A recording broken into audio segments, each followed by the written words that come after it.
massive thank you to Mr. Prestige because I had somebody cancel on me today, and this is somebody that I want to bring on the podcast anyway.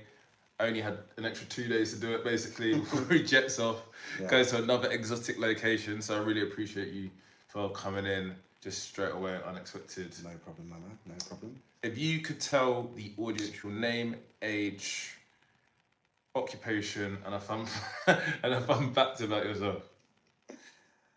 Uh, my actual real name is Daniel. Occupation by trade is a DJ. It's been my whole career. Um, Age to be determined.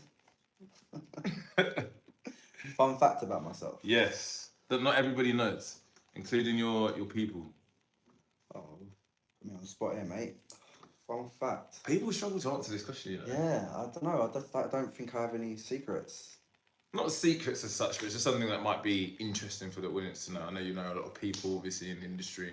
A lot of people know you're a big DJ, whatever, but something that just not everyone would know. Okay, fun fact that not everybody will know is I grew up in a West Indian home. There you go. That's exactly where my mind. Not everyone will know that. Exactly, exactly, and I think that ties us in nicely. Of tell us a bit more about your background. So you're mixed race. I know to the common eye and the way we see race in England, a lot of people would probably just think you're white. So I know this is probably a big answer, but what was your background like? Okay, where do we begin? So Racially, to begin. yeah, my mum's English and my father is Caribbean, born in England, but his mum and dad were born in Dominica, little island in the Caribbean, Nice. not the Republic as everyone thinks. Yeah. It's a tiny little island which I have actually not been to yet. Still, funny enough, crazy. Not even been to the motherland. Black people will be calling you out for that one, you know. Yeah. That's the first question I always get. How many times have you been to Jamaica? Yeah. Have you been to Jamaica? It's true. It's true. To be fair, I've hardly even stepped foot in Caribbean. Really, I think the closest I've been is Cuba, Oh wow. Yeah. and that's like loosely Caribbean. Yeah. So yeah, that's my background. I'm white Caribbean, and obviously I look white. I know that, and I do get a good tan though. You do get a good time. Good tan, but what will throw people off is they say you have a great tan, and like where you from? Like, I've got the blonde hair though, so the blonde hair no one would ever think it is. Funny enough, like to be fair, when I do tell people, white people don't believe me, black people always believe me. They always 100%. Because you can tell you got a couple of features. This is it. They always go to me. Do you know what? I knew there was something about you. I knew that. I knew there was something about you.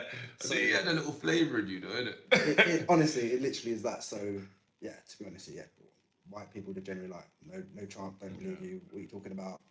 And then they start thinking about, oh shit, what have I said anything to offend him at some point in my life? Classic. Yeah, why Classic. yeah. There you go. That's the background. I actually grew up in West Indian home, as I said earlier, with my grandparents and my aunt, with my sister during my school years. So say 7 to 16, and then So And what was that like? What was growing up with your aunt and grandma? You said?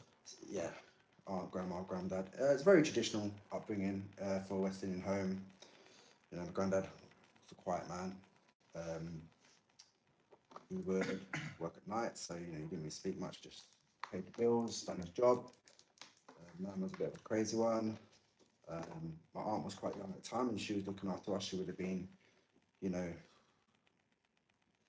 20s, late 20s, quite young to be taking on responsibility. So it would have been difficult for her. So it was a bit of a mad home. Me and my sister probably didn't really well. My sister was older than me by 3 years, so I would have been a bit more clueless to my situation, just rolling with it, not really understanding why maybe I'm not living with my parents, but you just, as a kid, you just get on with life. I grew up in a decent area, so it helped. Yeah, where did you grow up? Forest Gate in East London. In East London, okay. At the time, that's a good area. I've recently gone back and realised it's now not a good area. Yeah. Things have changed, but at the time, it was a nice community. I had some good friends. It's good. It was a safe area at the time. So. And do you want to, I guess, touch on why you weren't living with your parents? Um, See, these are questions I've not really even delved into myself personally and questioned my parents at all. Really, I've just got on with my life. Mm-hmm. But it would have been adults that were in my life that made decisions. Okay. You know, for the betterment of me and my sister at the time, I guess. So that's about it, Are you close with your aunt? really. As close as can be, not so close as I should be, really. Um, the way I live my life, to be fair, is it's quite a lone ranger, really. I travel a lot. I'm always Yeah. away. Yeah. So, I've not spent much time in England in the last 10 years. Yeah. So, whenever I go home, I'll go see them. But yeah, I don't really have a strong relationship on a daily basis with them now. Yeah. You I obviously saw your stories when you went back for Christmas. It looked very nice. Yeah. So what family members are those? They're my nieces. Okay. So my sister's got 3 kids. Nice. She had them quite young as well. So when she had a kid, she was like 19, I was 16. So I was helping her raise kids to an extent from quite a young age. Yeah, wow. So she has 3 kids. I always go see them. They're like basically mine. Like, I look at them like more than just being their uncle. Yeah, you see them really close to them. Yeah, they're awesome kids as well. I'd see my mum. I'd go see my nan and my aunt, obviously. Yeah, that's the foundations who I would go 100% go and see. Obviously, go and see some friends I can. Yeah. The ones I went to college with and stuff like that. Don't really see school friends that much anymore. Far removed from that. Yeah. So you're not close to your school friends? No, I still speak to a few, but once I left school at 16 and I left East London, I went to South London back to my mum. And I kept some friendships going, but when you're not even in that world, in that area, it's hard to keep. Yeah, keep all the friends. You move on. Everyone gets some of their life. It's not in no bad way. Just it is what it is. Yeah. Are you? Do you speak to your parents now? Yeah. I speak to my mum regularly. Nice. My dad, not so much. He's still there, but it's not. We haven't really got a strong relationship. Yeah. Never really had one, to be fair. Nice. And do you have quite a good relationship with your mum now? Yeah. Yeah. Yeah. On the grand scheme. Yeah. Yeah. Of course. Yeah. Nice. Did people treat you differently due to your background of looking white? Let's say. I know we've touched on that in some of our conversations that we've had. So I don't really know if people treat me differently. I wouldn't know. It's only when maybe I become more educated or aware of what I actually am. Actually, the best way to explain it would be my aunt. My aunt's a black woman, and one of the things she would always say to me and my sister was, "You two don't understand how lucky you are that you look white." She's like, it's a mad thing to say. Yeah, but I get it. Yeah, she would explain to us. She said, "Look, I know you're mixed race. Like, you're my nephew, my niece. She's like, you're good. You're lucky. It's the best thing. Your opportunities you may get. This is obviously we're talking quite 90s and stuff like that. Yeah, so different times. Yeah. But she's like, the opportunities you will get that you probably wouldn't if you looked a little bit more mixed race per se. She kind of drilled that into us, to be fair, to just appreciate. I don't know if the word appreciate's the right word, but more of could be worse. Yeah. You could have to deal with things that you shouldn't have to deal with, just because you may look mixed race. And what's your thoughts on that? She's right. Yeah. I had a lot of mixed race and black friends growing up, and especially in school. And there were definitely scenarios where they were definitely treated different than me. And maybe at the time I'm not really aware of why or if it was even really happening. It's only, looking back and learning about life, kind of go, huh, yeah. I get it. Yeah, it's always a reflection. I get it. They would always say things and stuff like, but you don't really understand. Like people, yeah, I couldn't ever understand that. I mean, I'm a teenager, but looking back, I get it. Who did you gravitate to with regards to your friendships? Oh, it's very diverse, to be honest with you. Yeah. It's very diverse. Outwise. Yeah, it's very diverse. I didn't really gravitate to anything, to be fair. I did have a lot of I'm kind of a social butterfly, if I'm honest. Like I never really have one lane of friends. Yeah. Because like, I played sport, I've done music, I did this, and each friend or section would have their types of Yeah. people you'd meet. Yeah. So I was never one or the other. I would definitely mingle in different scenarios, and status was never a thing for me. So you said that you played sport. Did you play sport at a decent level? Yeah, I High played level? football growing up. It was all I ever wanted to be. Yeah. I played for like Norwich City up until 16 years old. So I was at pro clubs until No way. yeah. Well, how were you managing that and living in London? They had a it's a good story. They had a school of excellence in North London. Okay. So I think I was about 13 when I got picked up by Norwich, and they had I can't remember what happened. They had a school of excellence in North London. I was able to get there, and I remember like this is scenarios about growing up. So especially maybe without a dad or a support figure, especially in like football and stuff like that, because it's all about parents. Yeah. The parents do everything for the kids. Parents take them everywhere. Mm. I never had that. So at one point, I think I was about 14. I stopped going to Norwich. I was just playing Sunday football and school football and stuff like that. And I got a call about a year later from my coach, and he basically went, "Hi, is this Daniel?" I'm like, "Yeah." It's like, "So I've got you on the books as an excellent player. You haven't been coming training for a little while. I was just like wondering what's happened. Have you signed for someone else? Do you not want to come here? Are you not happy?" And I was like, 14 years old, I don't drive. I've got no means to actually get to you.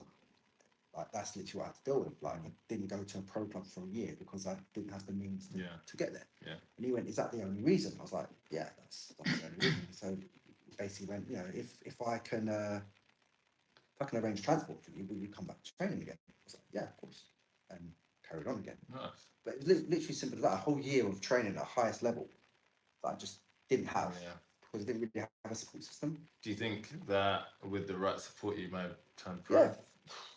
What position do you play? CM? Centre mid, yeah. I can tell. I mean, that's a huge question. I was Yeah, obviously it's hard, very it's hard. talented kid. I represented my league. I played district level, I played county level, I played pro. Yeah, I was obviously talented. Whether I was talented enough is another conversation. But Yeah. also, I was a kid making my own decisions. Yeah. What Sunday team football to play for? What Saturday team to play for? School, district, this, playing 7 games a week, stuff like that, having bad knees as a kid, like no one telling me not to do this or not to do that, or You just found go something play you love. here. I was just doing my thing. And So would you say that you've always been, how you said you're a bit of a lone wolf, lone ranger? Would you say you've always been that even from a child? Yeah. Because of the social conditions that absolutely, probably provided to you? absolutely, yeah, absolutely. I would, my sister, like my youngest cousin, who actually lived with us at the time as well.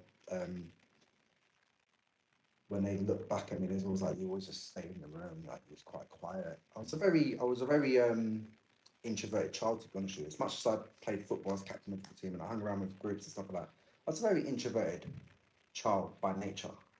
Very, very much a mama's boy.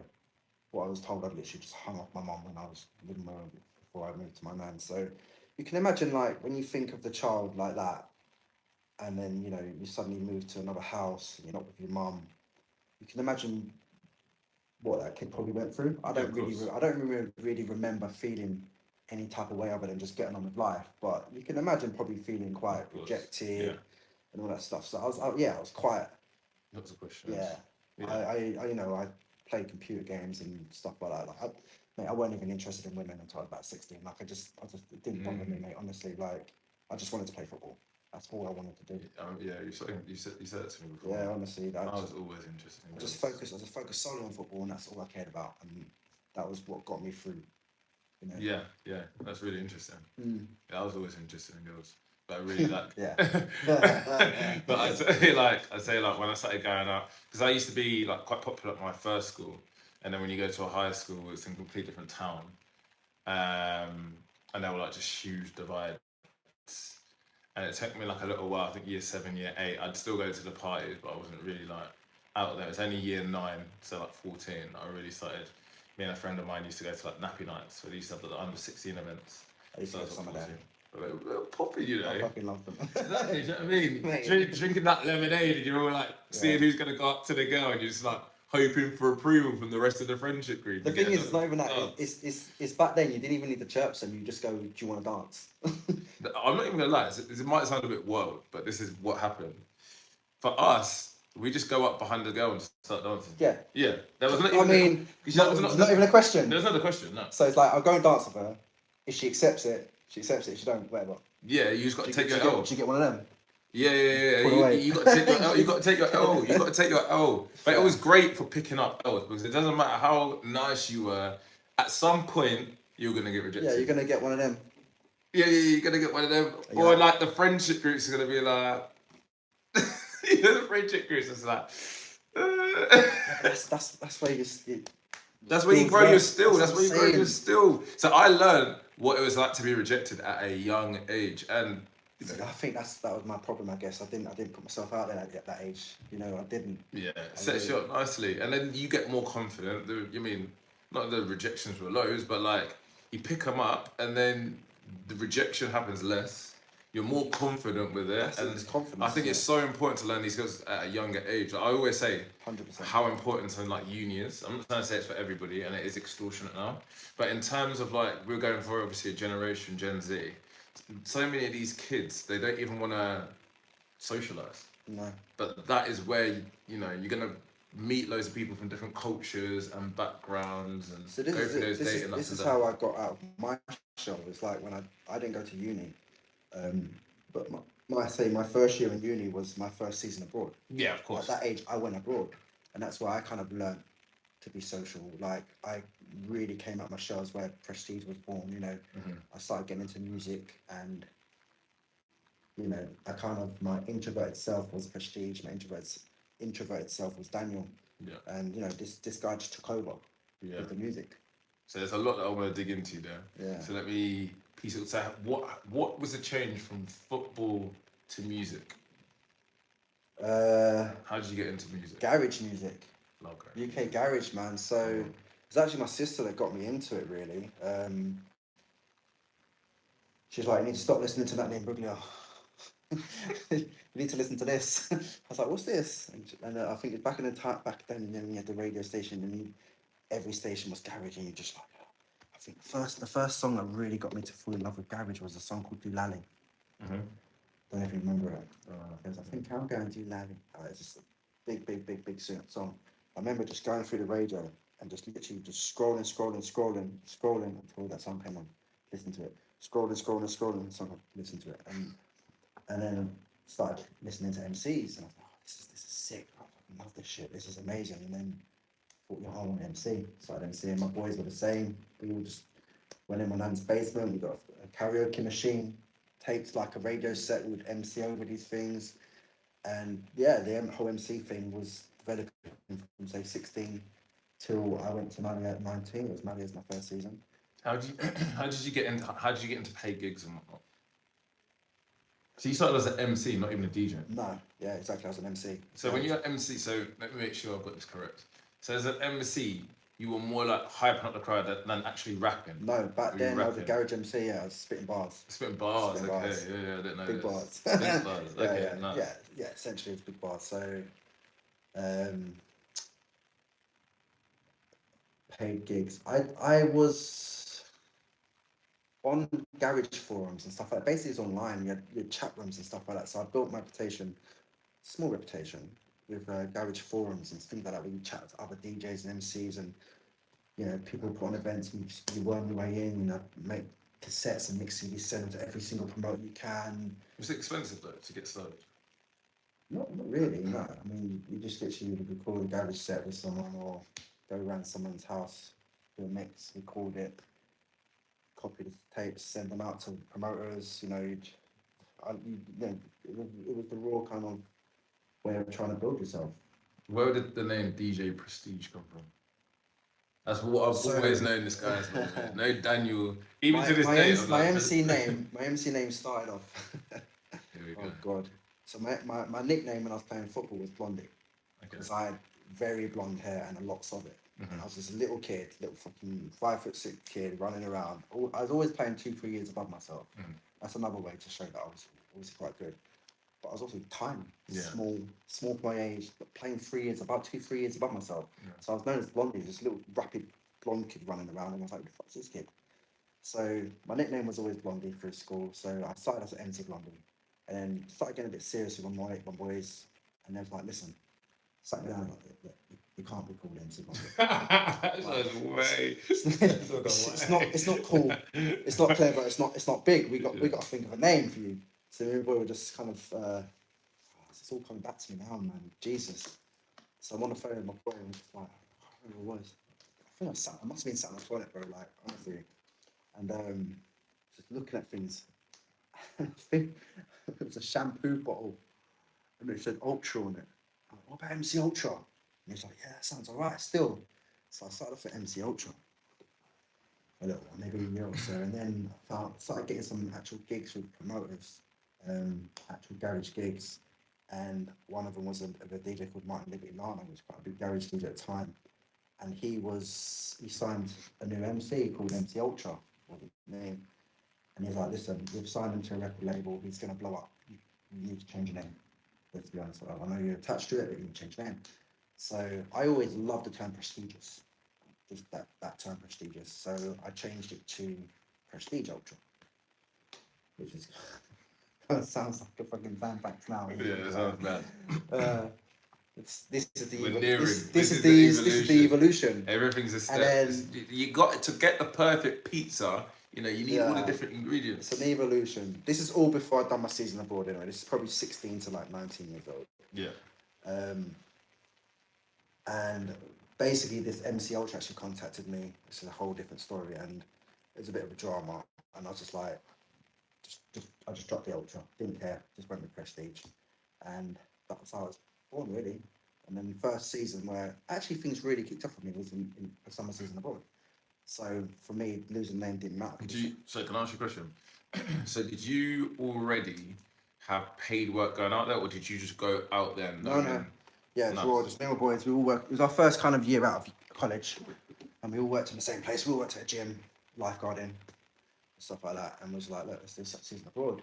And why we came to Malia, for instance, was random as hell. Is as much as walking into a shop and going, "We want to go somewhere for the summer," and it was like 4 places: Zante, Malia, Magaluf or something, and Malia was the cheapest. I was gonna say, what was the one in the day? It was a bit before my time. Falaraki. I think Falaraki is probably on the list. I remember, to be fair, I didn't even make the decision. My boys just came in and went, "We're going Malia." I went, "Cool. Where's Malia?" Was it still popping in those days? Like, was it? It probably was more popping, wasn't it? Yeah, but it was new. It was new. Yeah. It was new. It was a new spot. Yeah. Like no one really knew about it. But at the time, Falaraki was the spot, and Napa. Yeah. Napa was huge. So Malia wasn't really known. It was doing its thing, but it wasn't really known for anything in specific, like not even events or music or nothing. It was just a strip and busy. So yeah, they just booked a 2-week holiday, 240 quid, 2-week all inclusive. Deal. Went there now. We're just like we're gonna it was like early May as well, 1830s holiday, and yeah, I remember just telling the rep, it's like, "Yeah, I'm MC, I want to get a job out here and work." And she's like, "Yeah, we'll hook you up, we'll sort you out, I'll introduce you to all the managers and stuff like that." And yeah, just on the nights out, they introduced me to managers and like, give them the mic. No one knew what MCing was out there at the time. Basically, it was just DJs and it was resident DJs, and yeah, just took the mic and I started getting offered jobs. Yeah, you want to come work here? Yeah, come work here when you finish your holidays. 20 euros a night. I thought, yeah, sweet. 20 euros a night, bro. Honestly, but I was like, yeah, sweet. And then yeah, that summer, no one knew what an MC was. So it had no value. Yeah. Like I got a job in what was the club that I actually made massive in the last 8 years. Apollo, at the time, was actually my first job. Wow. And different management at the time. And there's like 20 euros a night. Come and host. Come and MC. Don't know what you are, but yeah, come and do it. And then I remember it used to shop like 12 o'clock to like 3 or 4. And then like, you have to come in at 10 o'clock with staff. I was like, I'm not staff. Like, I'm not going to do anything until 12:30, 1 o'clock. So why do I need to be in there? Like, well, if you don't come in at this time, I'm not going to pay you. I was like, cool, I wouldn't do it. So even then, like quite early on when I was just trying to learn my trade, I knew my value. Like, I was about to say, I read that. Because I think most people would have done that. I've seen people in Malia, even when I started doing seasons, take crap jobs for no money. It was an important thing for me at the time, like to know my value and stick to it. It's scary. Remember, I'm 19 years old, first season abroad. I actually needed the money. And I stuck to my ground. I was like, do you know what? No, Like, I need to kind of set boundaries. I don't know where I got that from, because it's quite unlike me. Yeah. Um, but yeah, I eventually got a decent job, paying for say €40, just doing events at some of the clubs that are doing like bar calls and events, 3-4 nights a week. So getting by. Then I met a DJ promoter who came over. His name was Strong. He was an older guy. Basically took me under the wing, liked what I did, took me under the wing. He done an event with EZ. Booked EZ, the first time EZ was ever in Malia. And I hosted for him. It's the most incredible thing. It's easy already, easy, but so. Yeah, he's the biggest thing in the world at the time in garage music. To be fair, I'd already did hosted for EZ in Switzerland. So I did do some gigs before Malia at this point. I already worked with him before, so it was alright. He's quite a funny guy when it comes to people hosting. And after that one night, it was an insane night, incredible, went off. The next day, everyone was like, that basically gave me massive status. Nice. Everyone wanted me to work, and everyone wanted an MC, but there weren't no MCs. Yeah. So everyone just wanted me. Mm. And obviously at that time there, when you work for a club, you only work for a club. You can't move around, you know. Yeah. No one does that anywhere. What did that do for your ego and self-confidence? Inflated it. Yeah. Inflated it. Because you've gone from too much. You've gone from, as you said, introverted, getting into girls more at 16, then starting to do your thing as an MC, and now, you know, you went from a job of 20 a night and being like, I'm not taking that, to then being the hottest thing in Malia. Inflated. Pause. And I get the hottest thing in Malia. Pause. I wasn't the hottest thing in Malia. No, it was inflated. And do you know what was good at the time? Is I still had two of my best friends with me. Yeah. And Important. they grounded me. Good. They saw it, they called me out on it. A couple of arguments here, a couple of arguments there. You're a you're this. Who do you think you are? And can I just say, this is what I love about being men, and this is what we can do with our boys. Like, no one gets ahead of their station. Like, your boys that truly care about you and good friends will call you out, will tell you where you're wrong. It might be in a banter way, it might be in a serious way, and then everybody gets over it. And I think that's such a good quality that we have, and you know, just the importance of male friends. I always say it's so key. You know, some people, when they get into a relationship, they're dead off their friends, and then who's the first people that they need? Friends. Like your soundboard, friendships are everything. So no, I'm glad. Everything. Yeah. Yeah, they humbled it. They humbled me. Yeah. They didn't humble the business mind though. Yeah. Good. But they humbled me, and it got to the point that, you know, it was like, okay, what's the next stage now? I need to make a bit more money, and I know I can make money, but this club won't offer me more money or more work. So I had a decision to make, knowing I could work other places, and the decision was risking this job to get more work, not quitting. So I sat down with the management. I was just like, listen, you need to either pay me more money, give me more work, or let me work other places. You cannot work other places. This does not happen. This is impossible. I went, well, you're not leaving me an option. I'm going to have to quit, which is obviously scary. Yeah. Because also quitting a place doesn't mean you can necessarily work another place. Yeah. Because you know what things are like in places like that. 100%. Politics. Yeah. But I felt like I knew my worth, and I felt like I knew they needed me. So it worked. The stand-up basically, short, it worked. They turned around and said, listen, okay, fine. You can work there and there and there, but as long as you 100% are free for the things we want you for, any other time, it's not a problem. So that's when things opened up for me.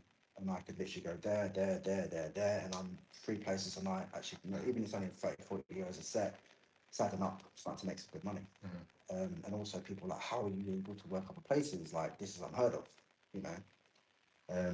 So it's one of the things I started doing really, really early out in Mali, was breaking boundaries, breaking foundations, breaking rules. Okay, yeah. And once rules are broken, other people could do it. You know, people follow through. Like, just being the first MC, other MCs came out working more than one place. Some people were starting to be able to work on places. And even the evolution of that, of DJs out there, like doing 1 hour sets as opposed to working all night. And these things are all the evolution of things that happen through me pushing boundaries. Yeah, open the floodgates. Yeah, not just me personally around the whole time. Other DJs I used to work with as well, because I was always early years with collectors. You know, there's always 2-3 of us, and it was a crew and stuff like that. So it wasn't just me, but we You know, we broke boundaries and opened doors, That's really good. like massively, even money doors and what were ceilings for earnings for DJs and MCs out there. You know, we smashed them through to the point that other people, it's not unheard of. Bread, Yeah, absolutely. So you know, we've done a lot over the years, breaking rules. You know, yeah. How do you think the Malia lifestyle shaped you? It didn't help my game. Okay, interested in what sense? Well, when you're 19, 20 and you actually got a bit of status, you don't need it. Huge. I always say, even in just like in terms of being a rep, it's people don't realize. Yeah, even when people think status, they think you have to be like a celebrity. No, you could just be status. Could be being the most known person in your town. A barman has status. A barman has status. Doorman Being an has status. Ibiza rep. Oh, I got with the Ibiza rep. That gives you status. Power to do things. Like it's not about money. It's not about necessarily jobs. It's just about. That's a question. A small tangent before we get back on track. So, out of the 4 things, let's say, so I'm gonna put out looks, money, status, or social competence. What do you think is the most important to attract women? And again. Money, status, social competence, and money, status. Oh, looks.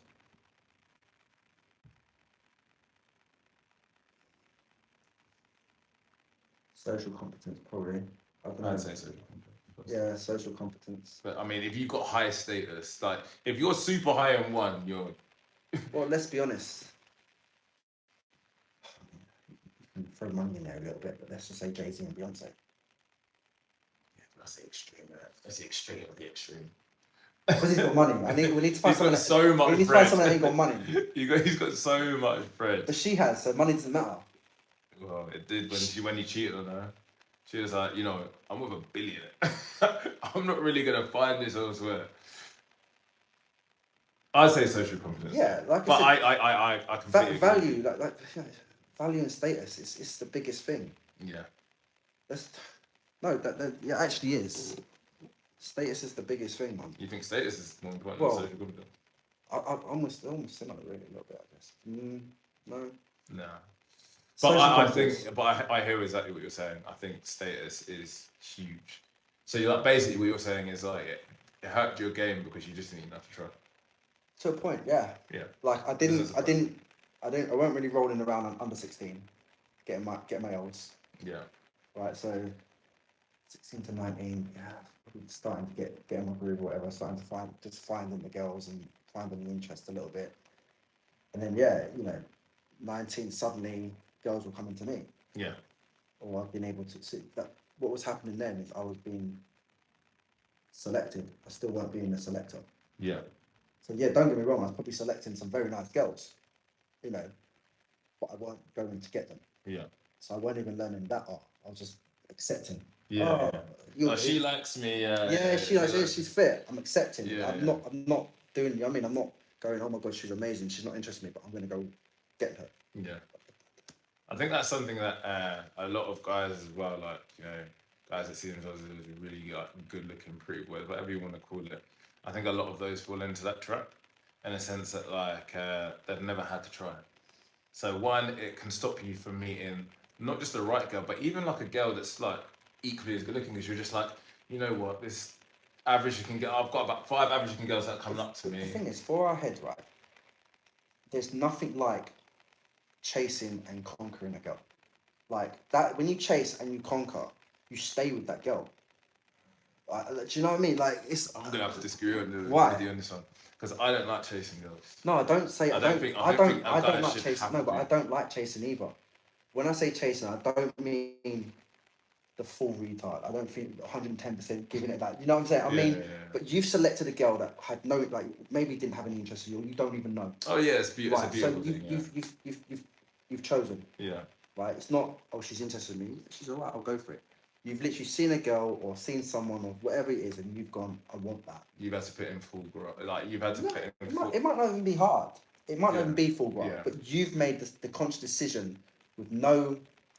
There's been no push from her. There's been nothing. Not even eyesight. Not even anything. Yeah. You've fully gone.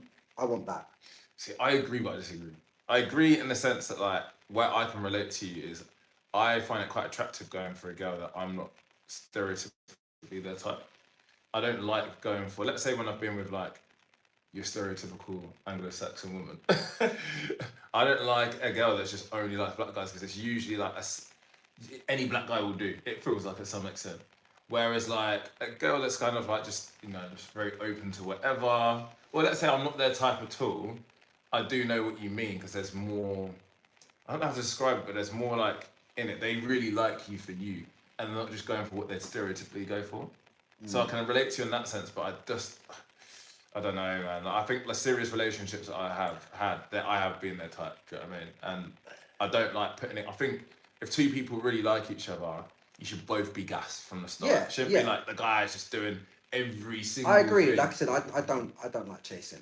Like what I mean is, maybe I've explained it a little bit wrong. It's more, like I said, it's making a decision, or just knowing you want that. No, Like I said, a lot of times you accept. you accept I it. do get what you mean. You are accepting. Yeah.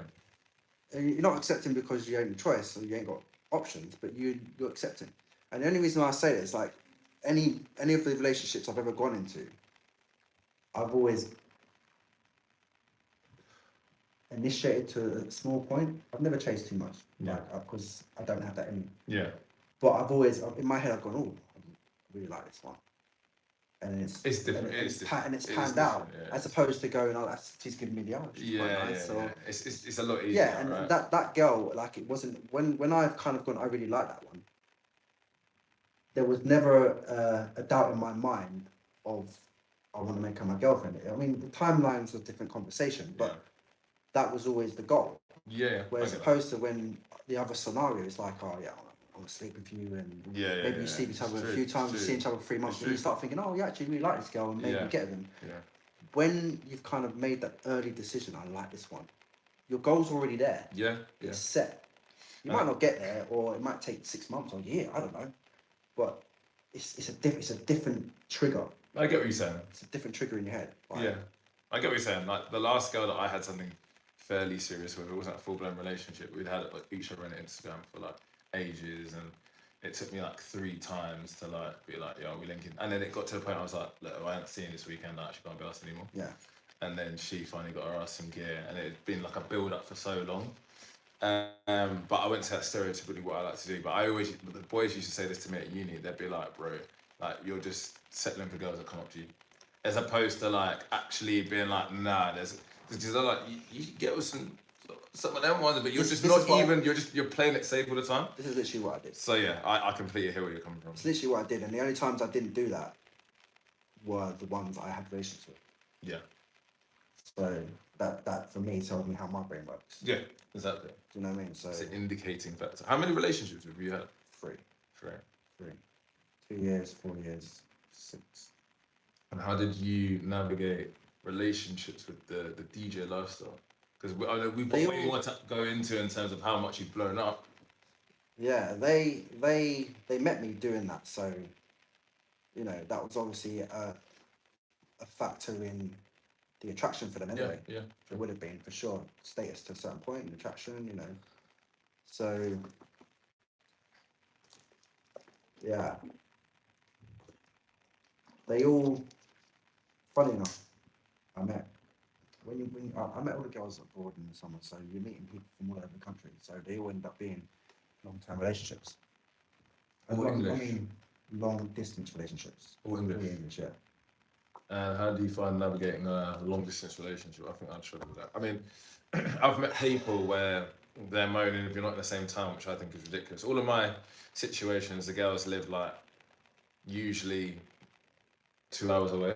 So I'm not used to a super long distance, but a little bit distant. Yeah, so 2 hours, 3 hours away, same kind of thing to be fair, they all were. But funny enough, they all were long distance relationships. To a point where I never met a girl from my town. Yeah. So obviously I had a type in that sense. Don't meet anyone local. Or an interest in anyone from London, for sure. So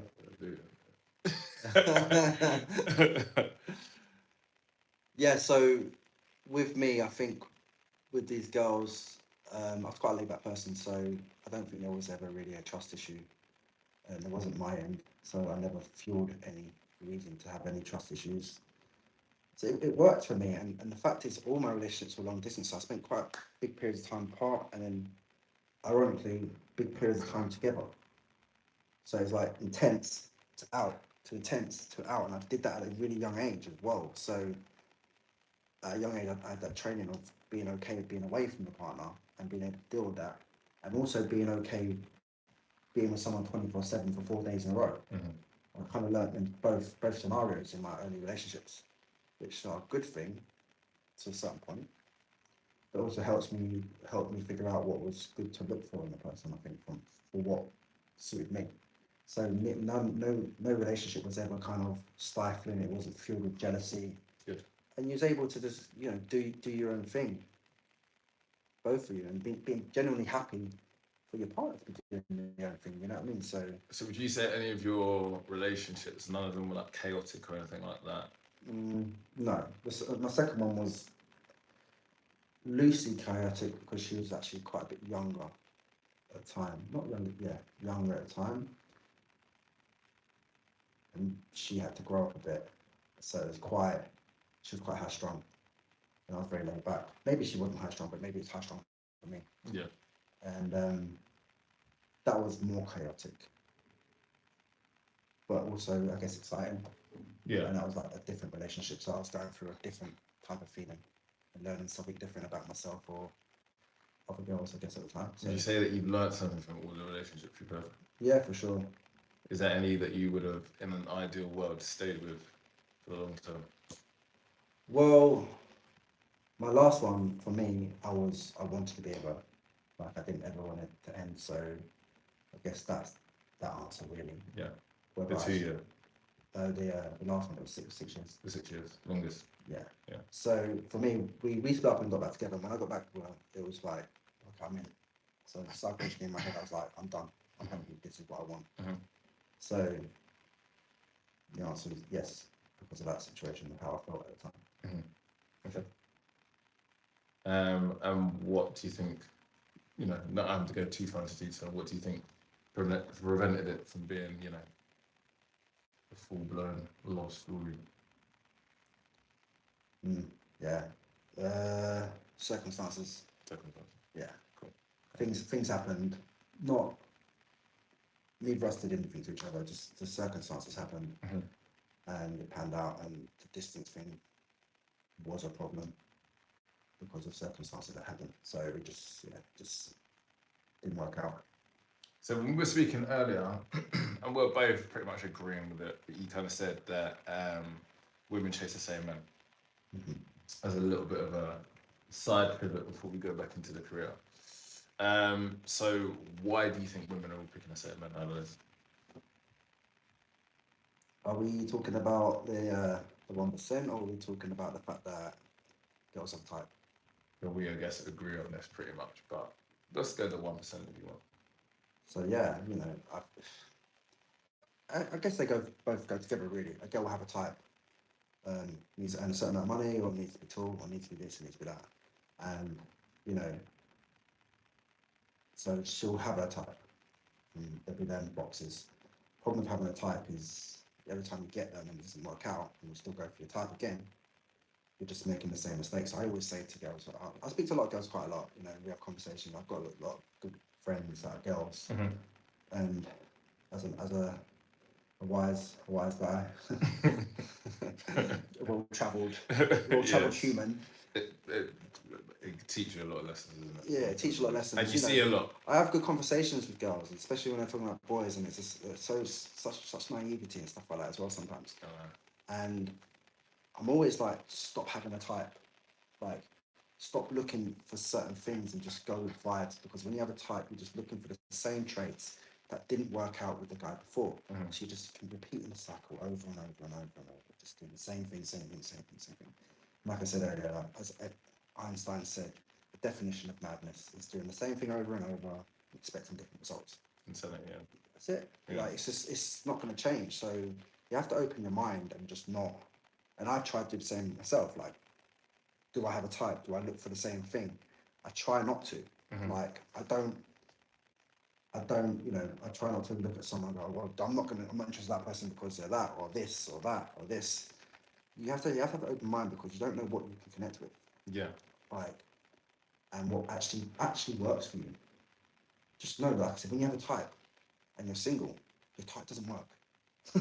It doesn't work because you're single. Yeah. That's it. That you got to just look in the mirror and actually you're answering your own question. A lot of times when I have conversations with girls, they'll ask me questions and I'm like, you just answered it. And they go, I know, but I just want to hear you say it. You're saying it. You know the answer. I don't need to say it to you. You need to stop going for this type of guy. But You're not going to. just in any sense, Yeah. you know the answer. You know the answer to your question for whatever it is. But to be fair, like, even as a coach, I can actually relate to that in the fact that people may know the answer, but because of life gets in the way and circumstances, when do you really have the time to reflect? So sometimes you need, no, not even sometimes, we all need people to call it out. Yeah. And that's what Yeah. coaching basically is. Yeah, You're just call it calling out things that they already know, but they're pushed to their subconscious, and it's just about them, you know, asking the right questions to help them find the answer they already probably This knew. is the thing as well, asking the right questions. Because I think one of these, I think you asked earlier, like, I don't know if you did actually, I'm maybe making it up, but if anything I learned from all my relationships, and one of the things I learned about me is it was communication was pretty bad. Like the common denominator and things that were around me is my communication. And it stems from obviously my childhood and being an introverted person, and you know when things get too emotional or angry and stuff like that, I would go into my shell or go alone or walk away. And these are traits that I were programmed in me from a young age. So obviously I brought them into relationships. So, you know, when things are getting tricky or difficult or I had issues, I wouldn't communicate them. Have you ever had therapy or anything like that? No. I should have. Yeah, is it something that you'd Is be this open therapy? to? It is. Yeah, it is. yeah. Therapy can come in different forms. Because in the last 5, 6 years, I've been working on myself and working on mental health and Yeah. working on and actually like looking in the mirror and trying to improve myself. So, yeah, I like talking now. Mhm. I like talking, but at the same time, talking's not easy. And Yeah. how you can get someone talking again is asking the right questions. Mhm. Ask me the right questions, I will talk forever. Yeah. Ask me if I'm okay, I'll say I'm fine. Yeah. Yeah, Yeah. do you understand? That's a great point. Yeah. Are you okay? Like, is life good? Yeah, I'm good. Close question. Yeah. So I was always a person like I always said to like in my exes, like just ask the right questions. Like it's weird. Like it may sound well if you want to talk, just talk, but it's No. it's just not like it wasn't that easy. And that's not easy for a lot of men, and that's the reason why we do have that you know self-deletion rate at such an all-time high. You know, 75% compared to women, which is 25%. It's always, you know, 1 in 3 for every 4 people that unfortunately top themselves are men, and it's because it's the pressure of we're just taught them boys don't cry. So then what it just leads to is a lot of men just bottling this stuff up, and it has to come out in That a is it. self-sabotaging way. Whether Absolutely. that's drinking too much, whether that's Absolutely. narcotics, whether that's aggression, it's gonna come out. It's gonna come out. So it sounds so simple sometimes, but talking is actually it's insane. Because sometimes just saying things out loud to someone and then going, okay, it's all you might need. Just saying it out loud, like it could be as simple as that, can make a big difference to someone, or just someone saying, okay, like I get it, Yeah. I understand. Yeah, and I think that's where something like coaching or therapy is so important, because people just think you should be able to get there on your own. And the thing is that you can do so much self work, but there's so many blind spots that there's still going to be. You know, we spoke about, you know, friends can be like a really good soundboard, and they can. But how many friends have got the time to just spend 60 minutes just dealing with what you're going through? Not many, if any. Then the whole Missy situation, that's not a bad avenue, but then what happens when you guys get into an argument? She's super emotional. She ends up saying something or using it against you, then you aren't opening up ever again. Parents are in a different generation, and before you know it, that is it. your circle of people that you think you can like open up to or talk to about these kind of things is very, very small. Yeah. So yeah, no, especially if it's something I always say, like, if it's things that you just want in the future, coaching's always the best. And if it's something that you haven't dealt with properly in the past, therapy is always a good avenue. Yeah. No, it's true. It's true. So honestly, my sister's been doing therapy, and I kind of do therapy through her. Okay, nice. She always says like a big part of my therapy is talking about you and us growing up. Yeah. So we always have these conversations every now and then. Be on the phone a couple of hours and we'll be talking about it. And as she's talking about stuff, I'm realizing things about me and actually going, wow, that makes sense. I do this because of that. Yeah. I'm like that because of this. And so yeah, I've kind of sod therapized through her a little bit. To be fair, Nice. she obviously understands what I went through because I went through the same with her. To Yes. the point, we. What's crazy is me and my sister, we went through the same upbringing, but we were treated differently, and we're very different. Like, she deals with her anger externally. It comes out, anger. I'm run away. Yeah. Quiet. Don't want to know. I'd rather avoid it. Yeah. We grew up in the same house, pretty much the same kind of existence. She's a woman, I'm a man, and she's one end of the spectrum, and I'm the other, and it's quite weird. Well, we're not the same. Yeah. So that's a quite an interesting conversation we have sometimes. Like she's like, yeah, she'll just go, rah, and I'm There's a lot of things that play into that, you know. But I know you said there's about 3 year age gap, didn't you? yeah. If you said She was the horrible older sister that I was the annoying younger brother as well. You know, we didn't have a good relationship growing up, but she was my older sister. And now you're yeah. We have a great relationship. Yeah. You know, we realised that we have each other. That's it. That we needed. This is it. Like it was just us. Yeah. And the only reason we weren't close as kids, because we were kids. Yeah. It's just normal. Yeah. You know. 100%. Going back to Korea. So, yeah, tell me more. So you've gone to Mali, you kind of paved the way, you made more MCs come out there, probably inspired people to do that, you started to earn some nice bread. So when did you really blow up into this kind of international DJ? As when I probably met you for the first time. What was your first year? My first year, I believe, was 2013. Okay, right. So 13, 14. So you were doing all the big events at that time. yeah, so like the rappers and stuff would come through. yeah, so throughout the early years, I became very good at branding and marketing, and with the people that I was with as well. You know, we were very smart in how we maneuvered. It was Mali was a big pond, but it wasn't very known in terms of like say the garage scene and big DJs and MCs stuff like that. Everyone was always in like Ibiza, Falawaki, and Napa. So we had this little world to play with, and no one was really doing anything. So we did. So branding wise, yeah, we smashed it. We became elite. We got paid silly money. We would work in one club, move to another, the club would be empty, we'd make it busy. We had that kind of strength, and we utilised it. And you know, we started doing our own events, pool parties, Sundance, stuff like that. And who was the squad? At the time, there was a guy called DJ Soul and a DJ Scarface. Yeah. And there was a few others that we had working with us in different scenarios that came through in over the years. But initially, that was the early years. And then that was while I was an MC still. So they were the DJs. They were the real talent. I was just the gas man. But we were just a collective that people just wanted to be around. Whatever we did, it just worked. Like, you know, and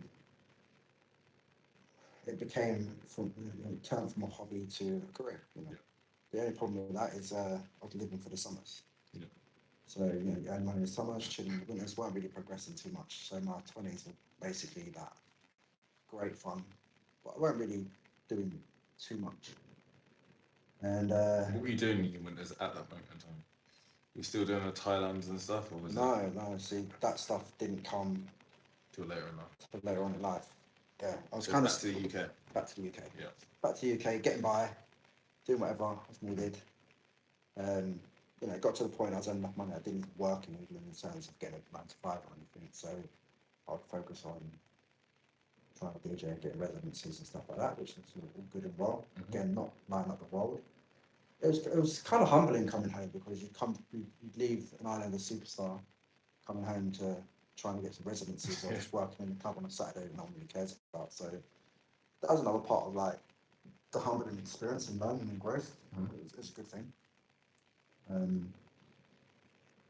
Then yeah, time passed before I met you. I converted into DJing because the MCing game was slowly disappearing. It just wasn't interesting for me. It was hard to get work in England.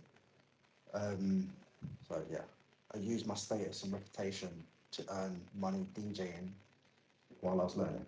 I was quite smart with that. You know, get paid 80, 100 euros a night at a bar when I shouldn't have been DJing. Let's be honest. Yeah. I had all the knowledge in the world. I worked with the best DJs, the best residencies. I knew all the music, but you know, I didn't have the skill set. Sure. But I had to learn it. Yeah. And while I learned it, I was getting paid. Yeah, so perfect. that was quite smart. Yeah. But it didn't take me long to turn the status of MC Prestige into the status of DJ Prestige. No, Yeah. we would have met. Yeah.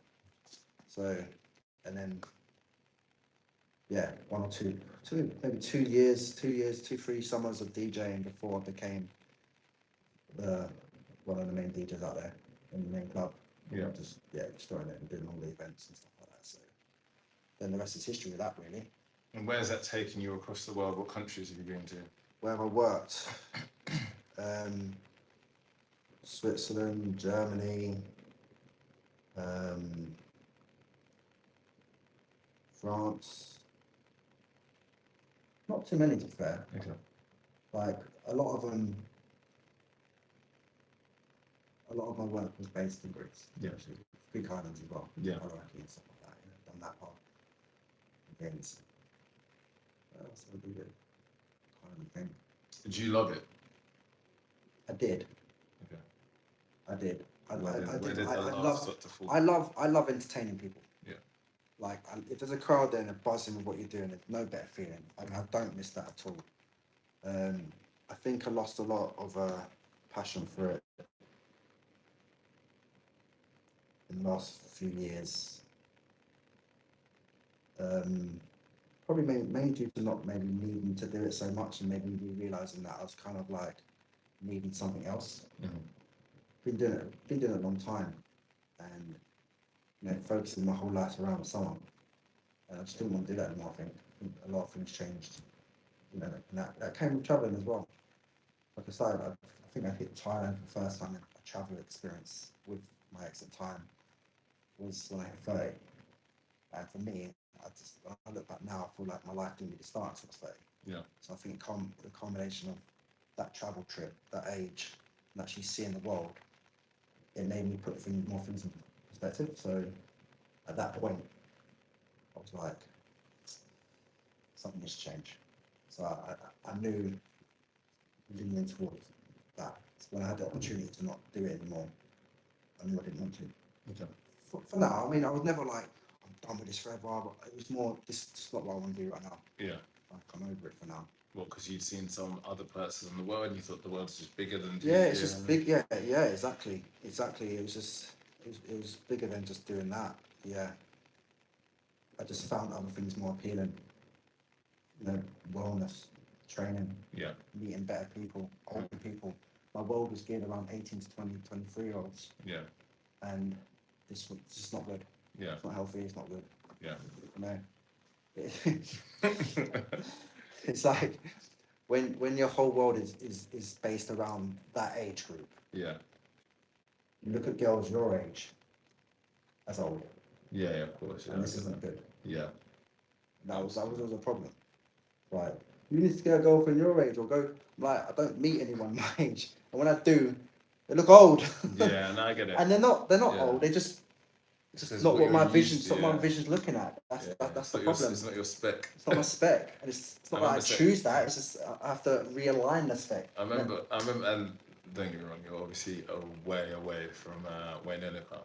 But I remember watching him on this TV show, and he was just saying like how I think Wayne's like late 50s, maybe later, and he was just saying like how he wants a girl that's like under 30.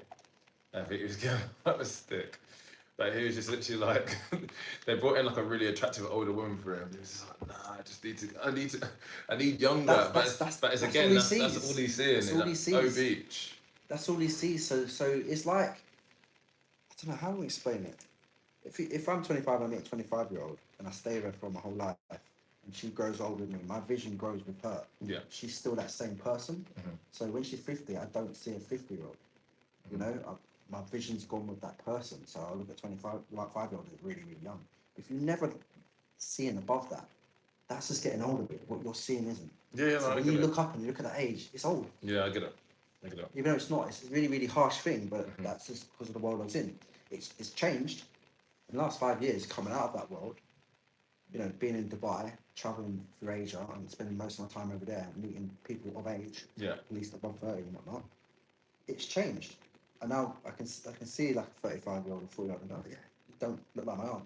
Yeah, no, I get it. Because that's how it was. Would you prefer to date somebody younger, same age, older? Would you date someone older? I don't know if I'm at the older yet. I'd like to think that I would be open to all options. Okay. But at the same time, you can't help what you find attractive or not, I guess, to a certain point. And body clock and all sorts. Yeah, exactly. If you want that. It's like, I was saying to my niece's fiance, she's like 26. His mum's 44, 43. You know, around the age I should be looking at. Yeah. Yeah?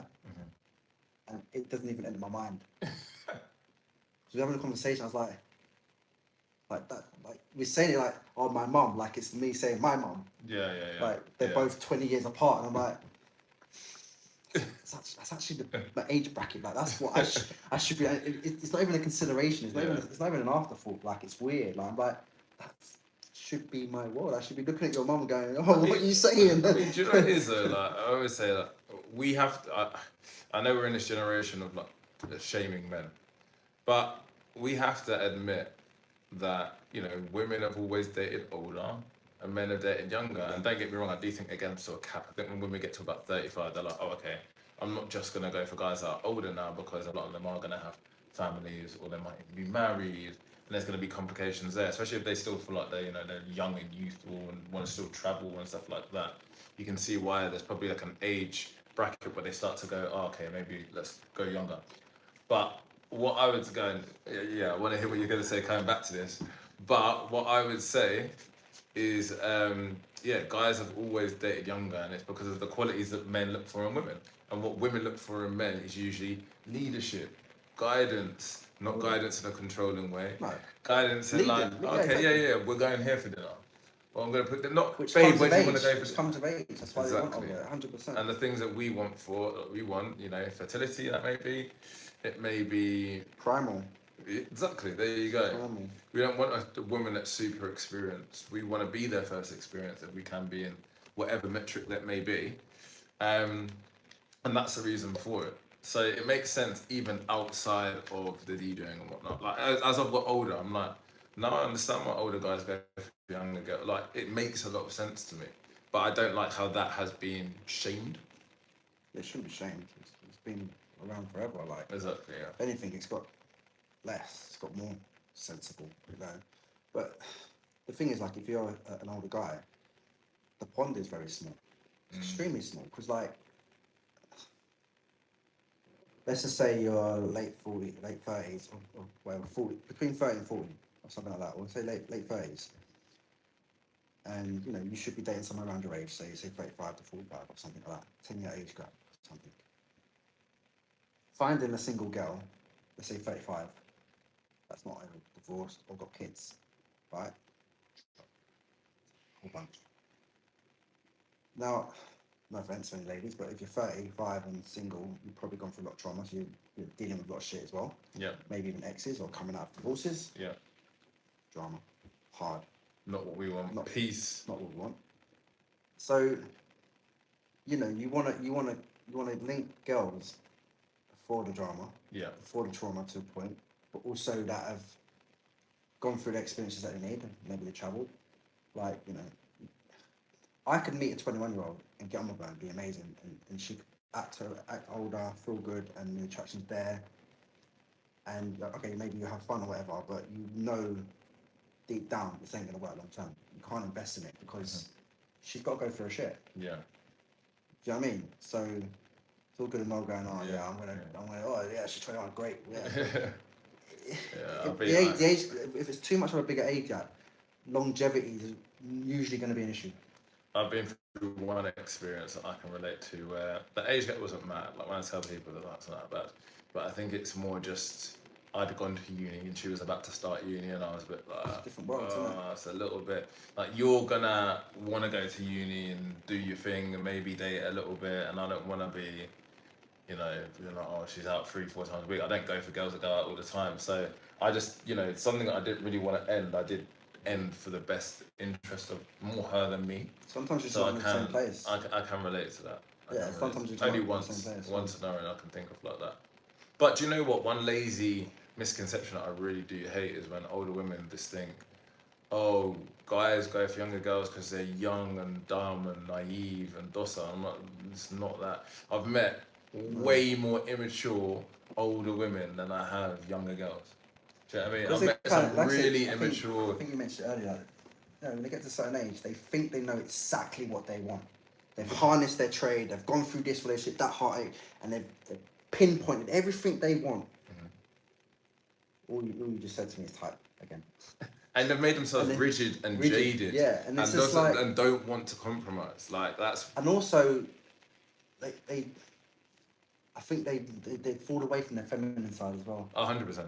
Because we're gonna become. They become very more hate men because you've gone through bad relationships. Yeah. More business orientated. You understand it. Yeah. You understand it. It's programmed. It's a culmination of things that's led that girl to that point, and it's 100%. Understandable. Yeah. But it doesn't make things any easier. I mean, you literally are running away from your feminine side as well. So a masculine man that you want, it's not going to be attracted to you. It's going to be too much. You know, let's be honest. The biggest chemistry is masculine and femininity. You know, that's where it's when it's far away. It's the most chemistry. When it's like that, it's not going to work. I couldn't agree anymore, mate. I could not agree. And that's what happens with the old, most of the mature ladies. Like, got to the point that they've gone through so much stuff, and then they have to be independent. They've had to look after themselves. They don't know how to fall back into their feminine side. Do you think? I agree. Do you think women want stability or instability? I know this is such an open question. They think they want stability. They enjoy instability. Yeah, I would agree with that. Girls always want to be. It's like the classic girls go for a bad boy. Yeah, facts. Like I always say this to especially like Can't be boring. Huh? Can't be boring. But here's the thing. This is what one of the things I always say to like a lot of girls I'm talking to, like when they talk about, oh yeah, but I don't get the butterflies and this and all that stuff and blah blah blah. They're bored and what. All butterflies is anxiety. It's all it is anxiety. Is you're not sure about the future. Now, when you first meet someone, you don't know if they like you, so it's fun butterflies. You know, it's good. Do they like me?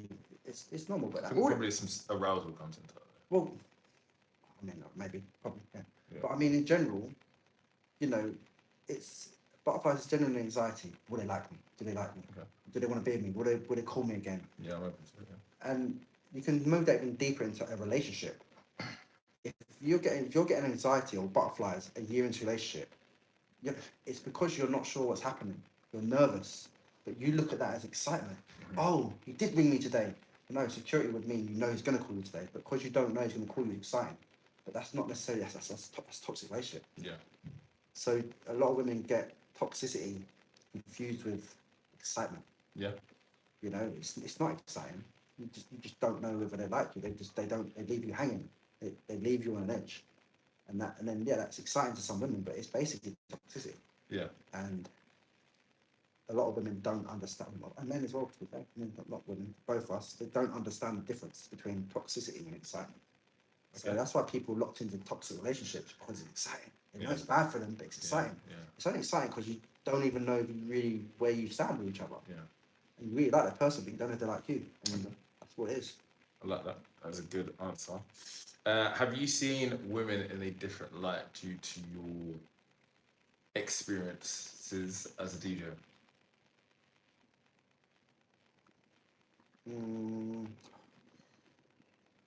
I don't really know, because it's all I've known, really. I can't really. Obviously, you've seen some mad scenes. Being a seasoned guy, I can relate. Is this the type of question that you would ask a stripper, for instance. Like, do you see many Yeah. different? Right. Okay. Yeah. Okay. Right. Yes, I guess. Yeah, I've seen a lot of looseness. I'm not very judgmental. Okay. Like, for instance, doing summer seasons abroad, like I've got a lot of friends, a lot of girlfriends, and the things that they've got up to and the numbers they've racked up in the summer, and the bodies and stuff like that, would give people heart attacks in the normal world. And for me, I understand it because I've been in that world. I get it. I don't judge it, and most people shouldn't judge it. And if you haven't been there, you can never understand it. Now, a girl that's maybe only had 3 bodies in her whole life will go, "It's disgusting." You just can't understand. You can't understand. You know, just like I can't ever understand what it's like to be a black man, you can't ever understand what it's like to be a fake white man. The point is, yeah, I'm the least judgmental person. I like my boundaries, what I like and what I accept from me personally. But it comes without judgment. Like I wouldn't. Let me just piggyback to a point actually I wanted to ask you earlier, but it's like a kind of a nice segue because we spoke about it before. So, what is it like being mixed race but knowing what it's like to have white privilege? And when did you figure that out?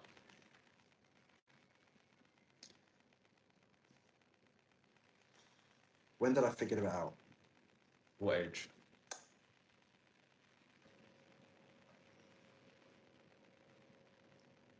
I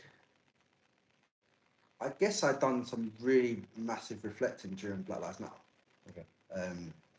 We can have our opinions on that whole situation, what it was for. Yeah, I had good reflection. It's irrelevant why that situation happened or who's good and who's not. That's irrelevant. But the situation was at the time I was reflecting. Yeah.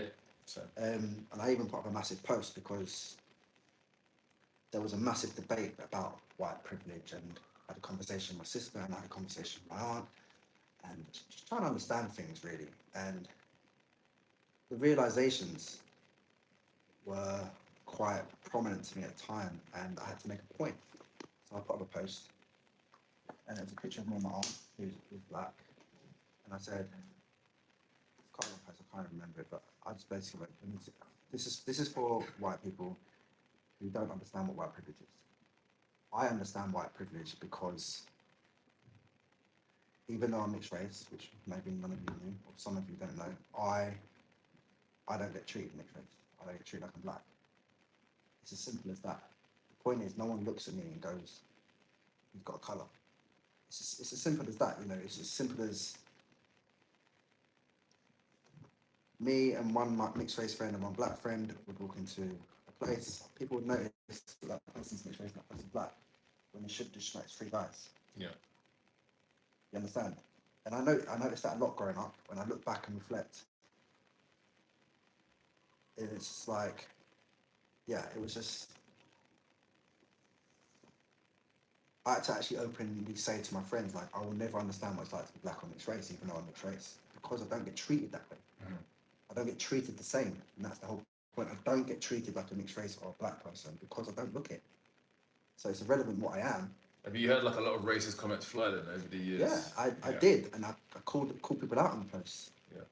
Like I said it in the music industry, a lot of people would say stuff, not realising that you're mixed race. That I'm mixed race. Right. And there's my privilege there. I'm on the inside. Yeah, of course. You're like literally a fly on the wall. I kind of liked it. It was, Yeah, because you know how people truly think. I even got it the other way round. Like, I wouldn't get respected by of course, black boys. Yeah. And then they found out I'm mixed race, and suddenly I'm acceptable. Like that happened in college. When I moved to South London, it was a majority black college. Mm-hmm. And I was quite lonely at first. I was a new college, new friends, and I'd done an MC competition. I won it. So I started MC. I thought I was a bad man. That was sick. And you know, I won the MC competition. And people would like, "Oh, you said that was sick," blah blah blah blah. And a couple of the main guys or third years and stuff like that come and talk to me, and they just found out I'm mixed race. And the moment they found out I'm mixed race, I was accepted. Yeah. And I thought that was shit. Mm-hmm. Do you know what I mean? Like, I felt shit on the opposite. I was getting accepted, but I was like, I'm getting accepted for the wrong reason. Yeah, it can definitely happen both ways. Yeah. My friend's mixed race, and he told me, he opened up to me about his experiences growing up in Ireland. And he said it was so difficult because, you know, the white people never accepted him and used to like bully him a lot. and then the Africans out there that were pretty much all Nigerian in Dublin. It's got a huge Nigerian community. They never accepted him as well. It's only as he's got older and really become like, you know, he's like a mad like hip hop dancer that he like really found his way. So yeah, I always do find that interesting. But yeah, it can definitely come from both sides. Question: what do you think that people misunderstand about you as a DJ? Like, as in, like, so no, it doesn't even have to be about you specifically, but like, what do you think is a common misconception about DJs in general? That we just push buttons. That's actually pretty. That's actually They think it's as easy as Spotify or YouTube. Yeah. And it's not. Yeah. I mean, if you've been doing it for a long time, you can make it. Because I think it's because though you have some DJs, and you'll know what I'm talking about, and I can talk about this. I'm not going to say any names. In Ibiza, where some DJs would literally chill, and it would seem as if they're pushing a couple buttons, and you've got some really going in. Yeah, I mean, everyone DJs have a different style, but even the DJs that are chill, I've seen like they're chill. It doesn't mean they haven't put years of graft into that art. Of course not. They may be chilling while playing music that they've made. Mm-hmm. Yeah. You know, like obviously different music is played different ways. House music is not more chilled. You know, you play songs for longer times, you get the build-ups and breaks, and then you mix out and you mix in. That's how house music works. It doesn't need to be erratic and crazy. R&B music is more erratic and crazy, or you're multi-genre. But the point is, like, it's not just as easy as just push and play. You need to figure out what your audience is. If you're playing a longer set, you know, you're playing a 4-hour set, you don't just go in there and start hammering out big tunes. You know, you have to warm up. You have to warm up the crowd. You have to gauge the atmosphere, and gauge who's on the crowd and dance floor at what time. If no ladies in dance floor, play some ladies music. Get the ladies dancing, get the guys dancing. Build towards big sets. What tunes to play? What tunes to the right time? And then these are all just the mental aspects. This is not the technical side of things of actually being able to mix, which is in these days now has obviously been made a lot more easier with technology. It's easier to technically mix. Back in the day when you started mixing on turntables, you know, you had to have a skill, you had to have an ear, you had to listen to beat matching. You didn't have numbers telling you they're the same. Watching wave files and connecting it. You had to. It was all the ear test. Like that was insane talent. Like Easy doing what he did on turntables, like so quickly, like it's insane. Now, obviously, the technical side of things is kind of done for you, but it still doesn't make it easy. Tune selection is the most important thing, and knowing when to play it. You can't just push buttons for that. Yeah, no, I get that. So the biggest misconception is, just push buttons. I can do that. YouTube, Spotify, easy. No, you see how many people want to become DJs and the years of growth that they have to put in. So no, I can completely appreciate that. Transitioning to more the travel side of things. Yeah. Look how long we've been going, bro. Told you we can chat for England, mate. But this is what we do. This is what we do anyway. This is what we do. We sat downstairs earlier. It's like, look, we might as well do a podcast. 100%. We're talking about relationships and stuff like that. Some of these questions are actually a little bit shorter though. Yeah. So what got you into training Muay Thai? Ooh. So I've been going to Thailand for a few years at this point, and I know a few people that did it, and I just always had it in my head. I wanted to do it. I just always had. I guess I was going through a stage of putting myself out of my comfort zone, so I was doing things all the time. Like if it was something stopping me, I'd do it. Say yes. You know, the year of say yes to everything. Anything that felt uncomfortable, I was throwing myself into, and that was one of them. I've never really done any kind of physical, what do you call it? Martial arts sports or anything like that. So I loved it, and then it evolved into boxing as well. I do more boxing now, and then it evolved to even getting in the ring and actually having a fight. I was gonna ask you, how did you fight? I saw an Instagram. I mean, it wasn't a proper fight. It was obviously like a PP fight. Still takes a lot of balls. It takes a lot. And you don't know how good that other person is. And listen, I had a couple of drinks, about 5 tequilas, and the guy opposite me was ripped. So I've got in this ring, and I'm like sitting there thinking, fuck, he's ripped. Bit bigger than me, but you just never know what you're gonna get. You never know. There are no rules, and it was, you are. It's all good and well punching a bag. It's all good and well doing far and even with your friends because you know you're not trying to hurt them. It's a different story when you know someone's trying to hit you hard. Yeah.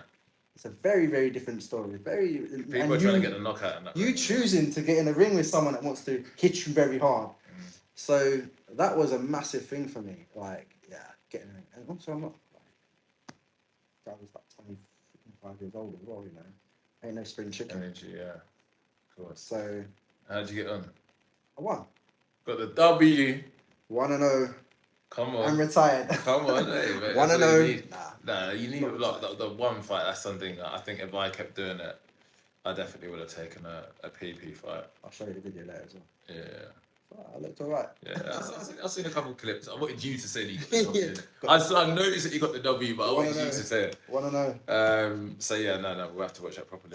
Yeah, so yeah, it's one of the things I got into it basically to throw myself out of the comfort zone. And that is it. What did it teach you about fear? False evidence appearing real. Is that your opponent? That's what fear is to me. It's false evidence appearing real. It's all in your head. Fear doesn't mean anything. You know, fear is a concept that's made up in your brain. Like most of the best things in the world for you, or the best feelings in the world, always come on the other side of fear because you've pushed through it. But in coaching, we have a thing, right? So there's the comfort zone, which is what most people are in and spend 90% of their life in, and it's things that they can do. Some things easier and some things harder than others. There's all things that they can do, right? And then there's the panic zone, which you don't want to get people in, which is too far, that they end up, you know, getting into their own head. They end up highly anxious, and it ends up being too much for them. But the best growth happens in the stretch zone, which is what you just said, is where you're pushing yourself out your comfort zone. So I agree with you that fear is something that you make up in your own head, but sometimes it is something that's going to protect you as well. So for example, to give you, I've always been a gym guy. I've trained through injuries before, but from getting older and more mature, you know, I haven't done a 5K in 6 months. I was like, oh, should I try doing like a fight? I didn't even plan to do it today. My shoulder started hurting because I got myself injured a couple of months ago. I was like, should I just do a 5K and just see where it goes, or do a long distance run? And I did 4K in 20 minutes, and I was like, that's the tempo that I wanted. I was like, do you know what? Take it now. Like, I'm not gonna push my body like how I've done when I'm younger, and I've got injuries that just didn't heal properly. Stopped at 4K. I stopped at 4K. Kind of worked to go for 5, but I was like, I'll get 5 next time. That's fine. And I want to get 5 with the exact same tempo. And I think that now, sometimes I don't see that as, oh, it's because I wasn't able to get over the fear of doing it. And I probably could have done it, but could I tweak something? Yeah. Like, even in training, like my pull session, my leg session is pretty much back to normal now, despite injuring my knees as well. My push session is still a little bit not fully there. I can't really do a dumbbell bench press and stuff. There's some things like, sometimes a little bit of fear is healthy. Yeah, I agree. I mean, I have a lot of fear with my body as well, to be fair, because I've always had injuries. So fear has protected me because it keeps me in my boundaries of what I feel I should do to avoid injury while trying to better myself. So yeah, I mean, Both things can happen. Yeah, I do agree. I do agree. Every single gym session should be super intense. That's my opinion. Yeah. But there's some things, maybe, you know, get back up to that weight within the next 3 weeks, because life ain't going anywhere. Yeah. No, yeah, I do agree with that. So I do agree with that. Yeah. Nice. Has traveling made you more disciplined or detached? When you say detached from what? Reality. The reality of life. I'm definitely more disciplined. With the freedom that I've had in recent times, it's my whole life really. I mean, I schedule my whole life around summers and DJing, so I always had a lot of freedom. And when I stopped DJing, I had all the freedom. But I gave myself discipline. Like, I made rules for myself to give myself structure. Otherwise, you just wake up when you want to wake up every day, and it doesn't matter, right? So yeah, I've given myself massive discipline, I think, through traveling. But the same breath, I am quite detached from reality And I realise that sometimes when I'm speaking to my friends or want to make plans, and people say stuff like, "Oh, I can't get time off work," and "Oh, I have to book that," and or this or that, and I'm like, for a long time, I just want to do something, I do it. Yeah. I don't have to answer to someone, or It's a nice luxury. it's a nice luxury, and I fully appreciate it. And even with or without money, I've always been that way though. Yeah, Like, yeah. that's just my structure in my brain. I've always just done that, and I guess that is a little bit detached from reality, because that's not 98% of the world population's reality. Mm. So I am quite detached. Like, while I appreciate it and I understand it, I think the main thing though is, I think that's fine. I think the main thing is just understanding. I understand it. Do you know what I mean? Because when you understand it, then enjoy the luxury. It's like when I first came to Dubai, just after COVID, I couldn't afford to come to Dubai. I didn't have the money. It was a stupid decision, but I wanted to do it, so I did it.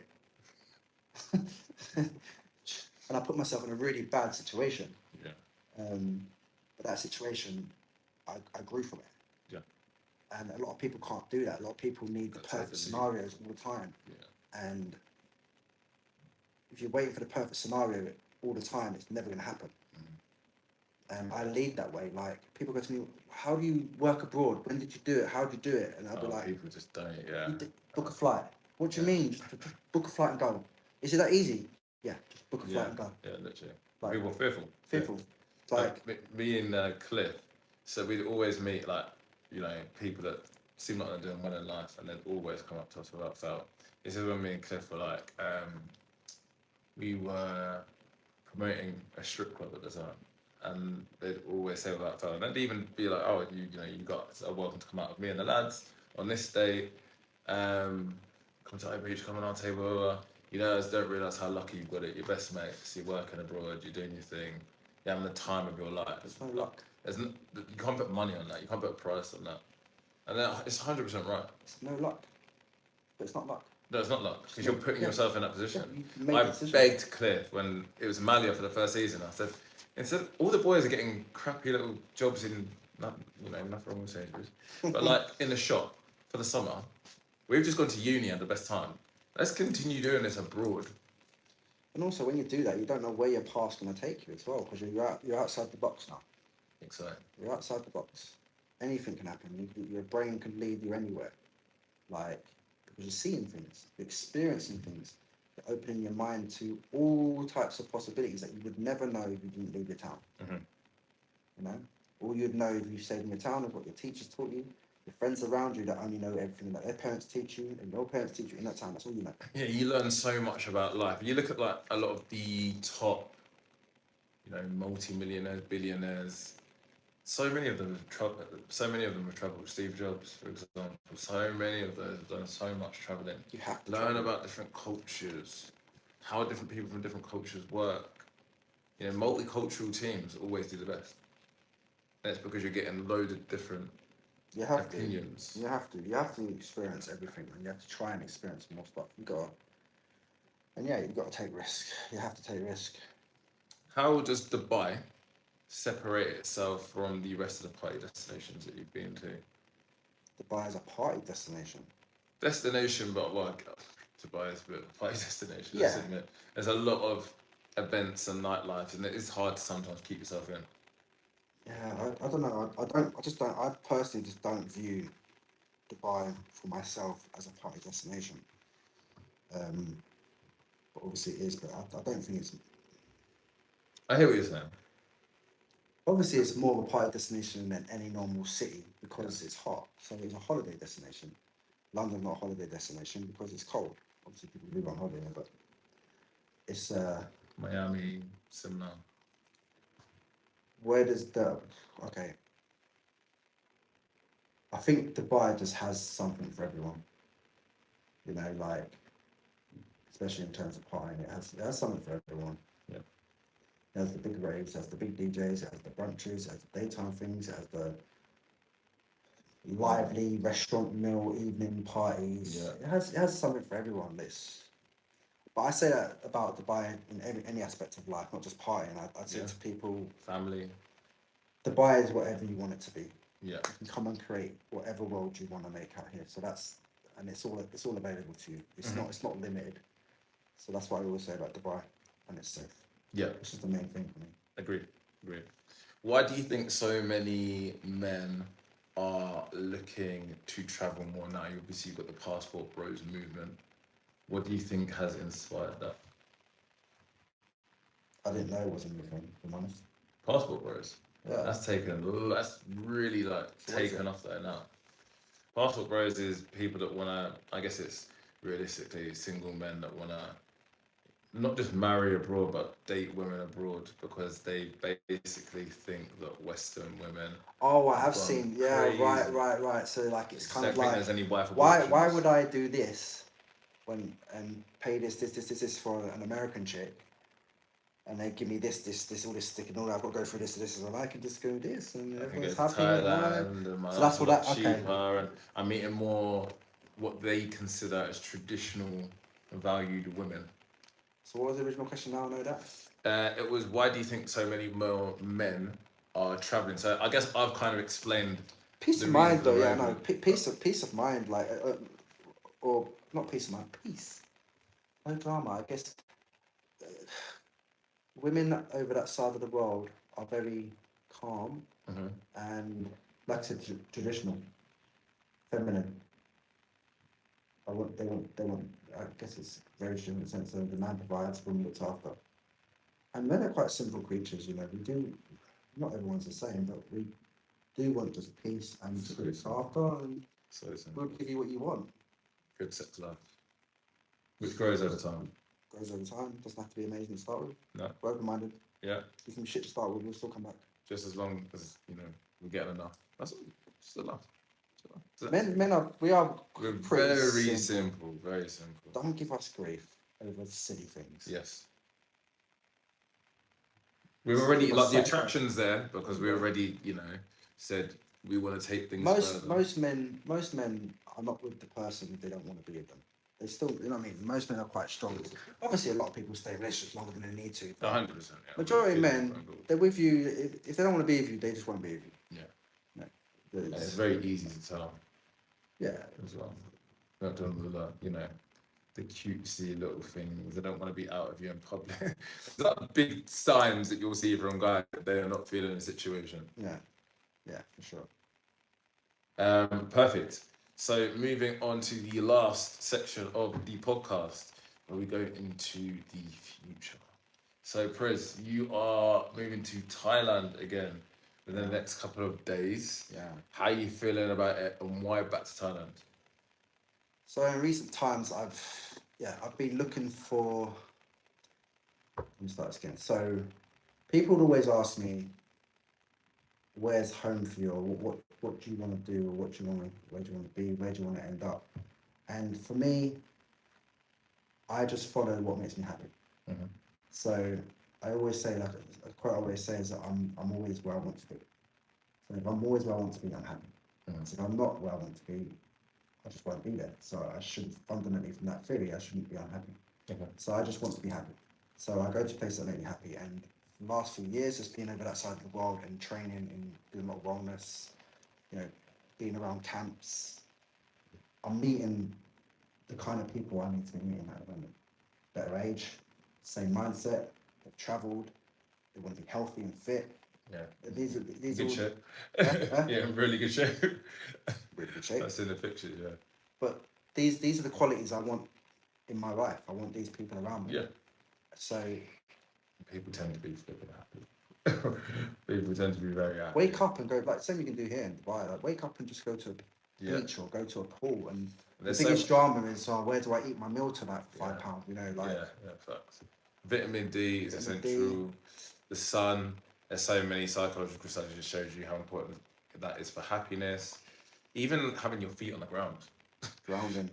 Do you know what I mean? Like that also has an impact as well. It does, because like I've done it many times where I tested my mood and stuff, and like there was one time I was injured in Thailand, it was 3 days. A couple of bad things happened at the same time, then I injured my back, And I was in my room. I was stuck in my room for 2 days, 3 days now. Now I'm normally a person. I can sit in I can have my alone time. Like I'm alright with myself. 3 days alone, watching films. If I can do that. Yeah. But this particular time, I don't know. I weren't feeling good. I was getting a bit anxiety, feeling shit. It's like good. I remember it was on a Friday. My back was still sore, but I went for a walk. One of my mates was getting a good people together and doing a good walk, long walk uphill. Yeah. And I know that walking uphill for my back was quite good. So I dragged myself out and I've done this walk. And I just speaking to people and walking, it's a simple thing. Like every single negative feeling and emotion that I felt for 3 days, which felt so real, so on top of me, vanished. Like it literally vanished for something so simple as walking and a bit of grounding, communicating with someone, another human, talking to some people, and yeah, just that simple thing, or just having a walk along, having a shit day, having a walk along the beach, like put your feet in sand in the water, 20 minutes. It's crazy how little anxieties and little feelings and negative thoughts disappear, and you're only thinking good things. And oh, I can do this. I want to do that. And oh, maybe this will work. And just positive thoughts because you just aligning your energies. Do you know what I'm saying? So I can't vouch for grounding and stuff like that more than anything. Really, I think it's incredibly subtle but effective. Agreed. And what are you looking for next? And you take that answer as how you want to take it. Yeah. So I will evolve a little bit from the last question as well. People always ask me, where's home for you as well? And I'm a bit of a man of the world, so I don't really feel like I have a home. But my mind... A nomad. To a point, I know that my home will be the person I meet. Like when I meet the right person, that is my home. It doesn't matter where it is. It could be anywhere. It could be Australia, it could be Thailand, Bali. Hoping, God, it's not in England. I really, really don't want it in England. But for me, my home will be when I meet the right person that aligns with me, that we want the same things, we're doing the same things. That's it really. Like that's kind of the next kind of ambition, as opposed to making sure I'm always in a happy place. That's what I was going to say. So would you trade the travelling to be with one girl? Well, here's the thing. The person I meet should probably want to align with that anyway. What happens if it didn't? Maybe it wouldn't work. Okay. No, because you just said that, you travel because obviously, you pick the right destination, you think what's going to make you happy, and that's what's been working for you. But let's say you met somebody, because you said obviously that person would be home for you. Yeah. Would you not trade the travelling lifestyle for the love of your life? Probably, yeah. You would? Because it means I'm happy. As long as I've made the decision that person makes me happy, genuinely makes me happy, that's it. I chase happiness. Or do you need to be happy from a partner? From a partner? Peace. Peace. You got that. Just peace. Yeah. I don't think I'm that complicated, really. Yeah. Desire, peace, knowing that person wants me. Yeah. She still needs to want me to travel. Okay. It doesn't have to be the be-all and end-all. No, doesn't mean travel around the world. That's I mean, traveling. I mean, you say traveling, like I'm going to Thailand. I'm going to be living in Thailand for 3-4 months. I'm not necessarily traveling. I'm in one place. I'm based in Thailand, so I wouldn't say I'm necessarily traveling at the moment. I'm more basing myself. Yeah. No, I get that. Like it's like when I would say that because I did a little bit of work in Thailand and Miami. I'd still consider them seasons. Right. Yeah. Because they're like 3 months stints. Yeah. They're not just. Yeah. You're right. I am. But that's one of the things I was doing last year. So I was considering like what I want to do. So I spent a certain amount of months in Thailand. I spent a certain amount of months in Bali, and I wanted to see like what if in the same place basically as if living, not as opposed to traveling. So I wanted to see how I felt just being in the same place for a certain amount of time, and could it feel like home?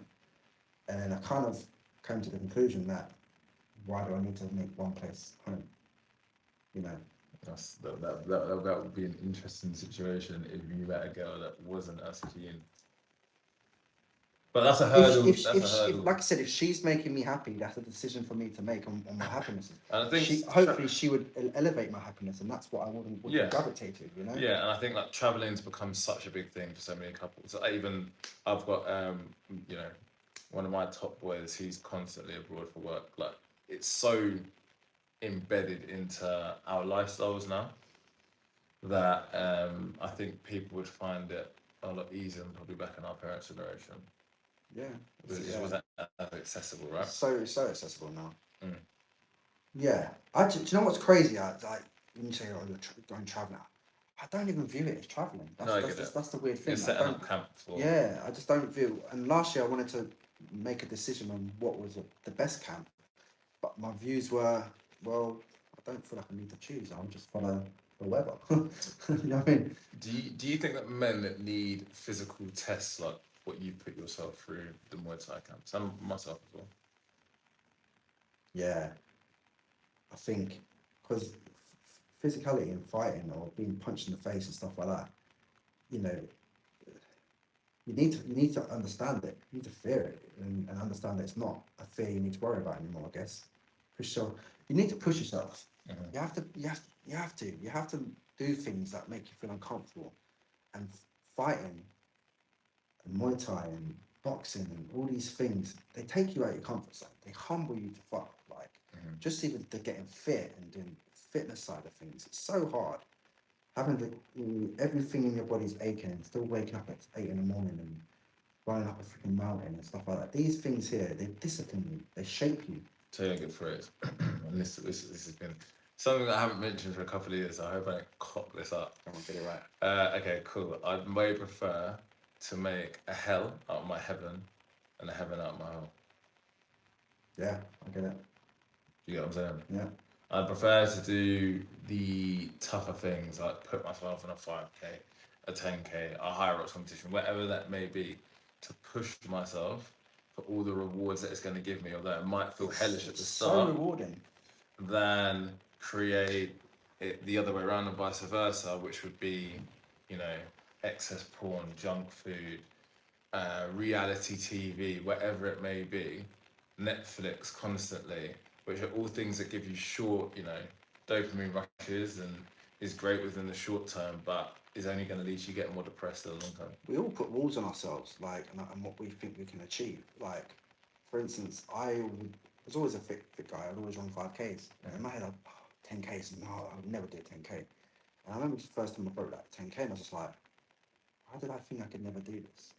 Like, alright, it's hard, but I honestly believed it was like, when I see people do 10Ks, I was always like, oh, that's insane. You know, how you doing marathons? Oh, you know, correct, like, what the hell? And I met some girls to training and was in Bali, and there was like a, what do you call it, outdoor pursuits thing, you know, on the outdoor track thing. I wonder what it's called. Then when you do like 5, 10, 15K through the mountains and obstacle course and stuff like that. Okay, nice. So like a tough model to yeah, that's exactly it. And yeah, I'll do that 5K. I put it onto her. I was like, yeah, I'm gonna do this 5K. I'm gonna get involved. And this girl is insane, by the way. She runs 100Ks. She does ultra marathons and just wild places. So my team was 2 girls. One does ultra marathons. The other one does 100Ks. And I'm me who just happy with my 5Ks. Quite fit at the time. Yeah. But my head was like, it's different. 10Ks are a big deal. Yeah, of course. Yeah. And they was like, we're going to do 12K. I'm like, no, can we just do 5K? And they basically said, but we're doing a 12K. You can do it. You can do it. And that was a fifth. And I was like, and then there's also like, oh, do I want to be left behind by these girls? I'm going to drag them down. I'm going to be the guy and the girls. All these things come into my head. And I'm like, and I've done it. And I've had to do it. And I got through it. And it was incredible. Mm-hmm. Like the feeling of actually achieving that and at a good level as well. And again, it's just another thing that makes me go, whenever I have a doubt about certain things, remember this. Yeah, of course. And the worst thing is, it's the best thing, but it's also the worst thing. So when I was doing training for like high rocks, I know that if I've got my run times down, so let's say 5 minutes, whatever it is, So they could have, I'm not doing any slower than that. And I'll Yeah. force myself. So it's harder. Even when I'm increasing the weights, I'll swear, and my workouts are getting tougher. This So is the the run problem. time still has to come down. This is So the then problem as well. it gets absolutely nuts. But you're just improving yourself, and you're just in a vein of form where you're like, I'm not falling behind.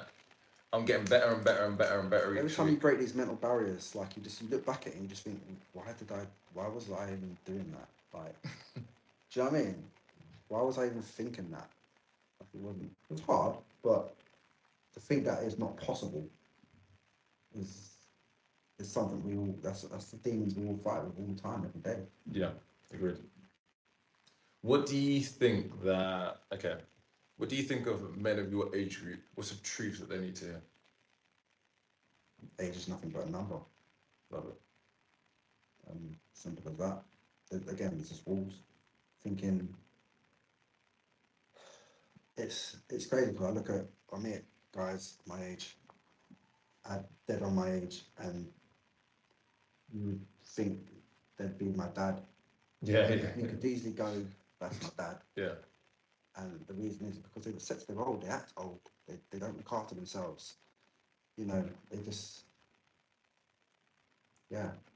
You're as old as you feel you want to be. It's as simple as that. Age is nothing but a number. Nothing you can't do. There's no such thing as an age restriction. Injury restriction. Yeah. And yes, you get more injured as you get older, so you've got to navigate that. But there is no restrictions. Like, you can do anything at 60 years old, 50 years old. Yeah. Like, no, I'm not 50 years old or 60 years old. I get what you're saying. I get the premises. And my last question, my brother, and thank you so much for coming on the podcast. It's been a great conversation. What does the new year look like for DJ Prestige, aka Danny? 2-3 weeks of a little bit of exploring of Thailand before I settle into camp. And the next 3 months basically is just all about wellness training, getting my mind right. I'm going to start up a couple of businesses online. I need to really lock in. I've not been locked in for 3-4 months. So it's locking back in, realigning myself and my discipline, which has been okay while I've been here, but it's not been what it should be. And that's it. And what are these online businesses that you're doing now? Because I know you kind of stepped away from the DJ. Well, when I stepped away from DJing, it was basically marketing anyway. I was using my social medias at the time for crypto marketing. Nice. So in a sense, I was a crypto influencer at the time during COVID. Really, really good. Not so much now. I want to evolve the business using marketing, using AI, and yeah, bring people in and create something new. Okay. I need to create something new. Yeah, I want when I do create it as well, I visualize being able to actually have other people involved as well. And where I am in the world over there, a lot of people want to make passive income, want to do something online because they want to stay over there. They want to, when people travel to Thailand and Bali and stuff, their goals are always, oh, I want to live here. Yeah, How do I do yes. it? How do I do it? So I want to try and create something where when people come to me, I can be like, I have an option. I've got a little something for you, yeah. It can be whatever you want it to be. It could be this, or it could be this, or it can do this. So I want to create a couple of opportunities like that. Initially for myself, but with the view that I can expand and actually help people earn money online. Because let's be honest, when all the AI and robots take over, you're gonna have to do something else because you ain't gonna have a job. Don't get I lost. see a restaurant the other day that was a robot restaurant.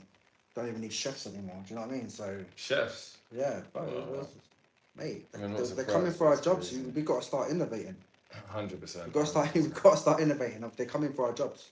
It's like the internet though, like there's so many things that happen, you know, when tractors came about, people thought it would destroy farming, there's still other jobs, there's people that you need to drive the tractors. Then obviously the internet, everyone thought that was going to get rid of a load of jobs. It did at the start, but then it created more jobs. And AI, I know it's probably the scariest one out of all of them, but it can it's create. still gonna. It's also creating jobs. It's 100%. It's also creating entrepreneurship. Mm-hmm. But that's what I mean when I say jobs. I mean what we viewed as normal jobs doesn't mean you can't create a job. Mhm. Like I said online, it's create a job. I'm not viewing that as a normal construct of a job. Yeah. You know, the normal constructs of jobs. That's what I fear for Mhm. more than anything. I mean, I might be talking 20 years, 30 years in the future. I don't know. Could be buggers. The way Depends people on move, it depends on the industry. but I think sales. there isn't a job, a robot, a competent. Imagine it's competently made, which is going to be soon. There isn't many jobs that they can't do. Yeah, A robot can do surgery now. yeah, it's nuts, isn't it? I think one thing that I would say is, and obviously they're gonna have ways of developing it, so it's gonna get better. Is sales. I think where you need to be really emotionally aware, I think that's where they won't be able to do that just Let yet. me put this to you then. Go on. Imagine there was no humans doing any sales, and it was only robots doing sales. Yeah. It will work because people Of will still course. need to buy things. 100%, 100%. So they may not be as good as that, but if there's no humans and it's only robots, they're still going to make sales because people need these products. They're only selling things that are needed. Yeah, but I think my point would be like if you're looking for your best salespeople, that's going to be something that commands a much higher wage because a robot just isn't going to be able to compare. But there'll be less positions because there'll be more elite. We shall see. We shall see. We shall see. I mean, don't get me wrong, I'm not saying it's going to catch up, but I'll just say at this moment in time, there's nothing worse than talking to a bloody customer operative when you need, I don't know, it's banking or whatever, and you're speaking to an AI bot, I don't care. I completely agree. You know, it's got a limited amount of answers. And it's just No, I agree. The human touch is the most important thing. especially when you need peace of mind or something like that. 100%. But yeah, man, it's been a very interesting conversation. We spoke about everything from relationships to background. You know a lot about to race. prestige now. You know a lot about prestige. I'm looking forward to getting some good clips out there as well. But yeah, thank you so much for coming on the podcast, my guy. It's my pleasure, man. You absolutely killed it. Nice 2-hour conversation. There you go. The We longest. do this anyway, to be episode. fair. We sit there and talk like this for time. So why Exactly. not just put it out there for you to listen to us ramble on? Exactly. There you go. But it's been quality, man. But yeah, guys, stay tuned in. Lots of episodes getting done this weekend. So yeah, lots of content for you to enjoy in the new year. Peace.